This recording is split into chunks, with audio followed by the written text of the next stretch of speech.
Hello guys, आज मैं couple of cuckoos के चैप्टर 277 को एक्सप्लेन करने वाला हूँ। लास्ट चैप्टर के एंड में हीरो ने एरिका से पूछा था क्या वो नागी को लाइक करती है। अब नागी उन्हें शांत करवाने की कोशिश करता है। वो कहता है तुम्हें फाइट करने की कोई जरूरत नहीं है, पर हीरो कहती है तुम चुप रहो, हम फाइट नहीं कर रहे हैं। और एरिका कहती है हाँ मैं नागी को लाइक करती हूँ, और ये कहकर वो वहाँ से जाने लगती है। और जाते जाते वो मुड़कर कहती है मैं नहीं चाहती कि कोई उसे मुझसे दूर ले जाए। फिर हीरो नागी से कहती है आज मेरी क्लास ड्यूटी है तो मुझे काम है। और नागी कहता है मुझे तो स्टाफ रूम जाना है। और फिर वो स्टाफ रूम चला जाता है और हीरो क्लास रूम में अकेले बैठकर सोचती है मुझे बिलीव नहीं हो रहा एरिका ने ये कह दिया, पर मैं श्योर हूँ कि उसकी फीलिंग्स मुझसे ज्यादा स्ट्रॉन्ग नहीं होगी। और वो उससे जेलस भी थी। वो चाहती थी काश कि वो भी एरिका की तरह हो पाती। दूसरी तरफ स्टाफ रूम में टीचर नागी को समझा रहे थे कि तुम्हारा गोल नेशनल कॉलेज जाने का है और तुम्हारे ग्रेड्स भी अच्छे आ रहे हैं, तो प्रॉब्लम की तो कोई बात ही नहीं है। पर फिर भी वो उसे प्राइवेट स्कूल अटेंड करने की एडवाइस देते हैं। वो नागी से पूछते हैं वो इस बारे में क्या सोचता है, पर नागी तो किसी और ही ख्यालों में डूबा हुआ था।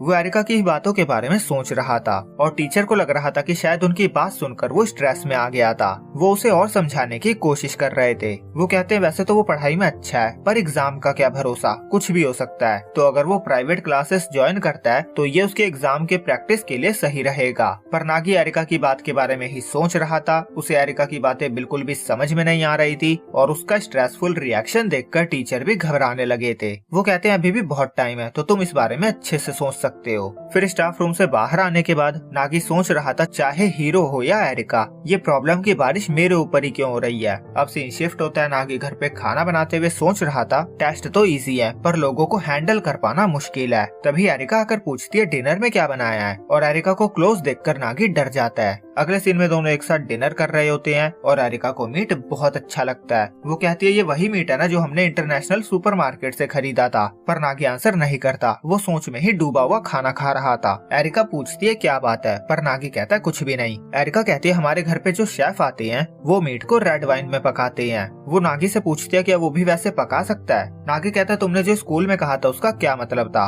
कि तुम नहीं चाहते कि कोई मुझे तुमसे दूर ले जाए। एरिका कहती है अच्छा वो, मुझे तो बिलीव नहीं हो रहा है तुम अभी भी उस बात पे अटके हुए हो। वो कहती है मेरा मतलब था अगर तुम ना हो तो मेरे लिए खाना कौन बनाएगा, मैं तो लॉन्ड्री भी खुद नहीं कर सकती, सफाई भी खुद नहीं कर पाती, और टेस्ट में मेरी हेल्प कौन करेगा। वो उसे पीछे से हक करके कहती है मैं तुम्हारे बिना जी नहीं सकती, और वो उसकी पीठ को थपथपाकर उसे थैंक यू भी कहती है। और नागी सोचता है अच्छा तो ये सब बस एक बिगड़ी अमीर जाति की सेल्फिशनेस थी। वो उससे कहता है मैं तुम्हारी माँ नहीं हूँ। और रात में सोते टाइम एरिका को बहुत ज्यादा अजीब फील हो रहा था। उसने जब नागी को हक किया था तो उसे नागी की बॉडी बहुत मस्कुलर लगी थी और उसे वार्म फील हो रहा था। ये फीलिंग उसे आज तक कभी नहीं हुई थी। उसे बहुत अजीब लग रहा था। और यहीं पे ये चैप्टर एंड होता है। तो नागी को हक करने के बाद एरिका को बहुत ही अलग फील हो रहा है। ऑब्वियसली ये प्यार की वजह से हो सकता है जो कि उसे अभी तक रियलाइज नहीं हुआ है। तो आज के लिए इतना ही। और मैं बता दूं कि हॉलीडे सीजन आ गया है बहुत ही जल्द। ये ईयर एंड होने वाला है और जब भी ईयर एंड करीब होता है तो वीकली मांगा ब्रेक पे चले जाता है। तो अगले वीक का ब्रेक रहेगा,